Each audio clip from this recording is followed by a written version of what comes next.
চৰকাৰী কৰ্মচাৰীসকলৰ বাবে জনা বিচাৰিছোঁ এটা ডাঙৰ খবৰ। অষ্টম দৰমহা আয়োগক লৈ আহি গ'ল ডাঙৰ আপডেট।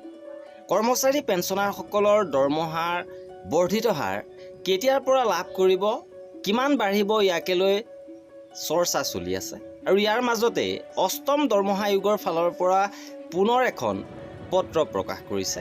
সবিশেষ আপোনালোকক জনাব বিচাৰিছোঁ। ভিডিঅ'টো প্ৰথমৰ পৰা শেষলৈকে চাই থাকিব। ভাৰত চৰকাৰৰ অষ্টম কেন্দ্ৰীয় দৰমহা আয়োগৰ ফালৰ পৰা এই পত্ৰখন প্ৰেৰণ কৰিছে।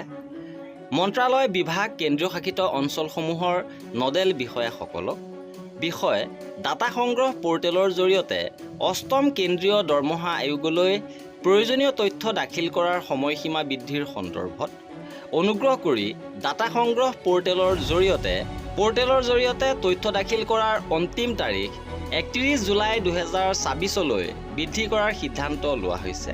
সকলো নডেল বিষয়াক অনুৰোধ কৰা হ'ল যে যাতে বৰ্ধিত সময়সীমাৰ ভিতৰত ডাটা সংগ্ৰহ পৰ্টেলত প্ৰয়োজনীয় তথ্য আপলোড কৰাটো নিশ্চিত কৰে। ইয়াৰ উপৰি এইটোও মন কৰিবলগীয়া যে ডাটা সংগ্ৰহ পৰ্টেলৰ বাহিৰে অন্য কোনো মাধ্যমেৰে যেনে ভৌতিক copy, print out, email, excel sheet, PDF file আদি দাখিল কৰা তথ্য আয়োগক জমা দিয়াৰ প্ৰয়োজন নাই। এই পত্ৰখন সক্ষম কৰ্তৃপক্ষৰ অনুমোদনক্ৰমে জাৰি কৰা হৈছে। অষ্টম কেন্দ্ৰীয় দৰমহা আয়োগলৈ প্ৰয়োজনীয় তথ্য দাখিল কৰাৰ সন্দৰ্ভত এই কাৰ্যালয়ৰ একে নম্বৰৰ 29/5/2024 তাৰিখৰ পত্ৰখন উল্লেখ কৰক।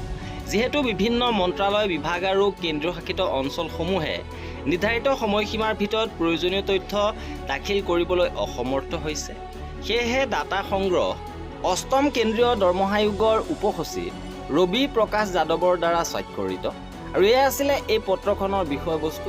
কৰ্মচাৰীসকলৰ সকলো খবৰ পাই থাকিবৰ বাবে আমাৰ চেনেলটো ছাবস্ক্ৰাইব কৰি ৰাখিব। ভিডিঅ'টো শেষলৈকে চোৱাৰ বাবে বহুত ধন্যবাদ।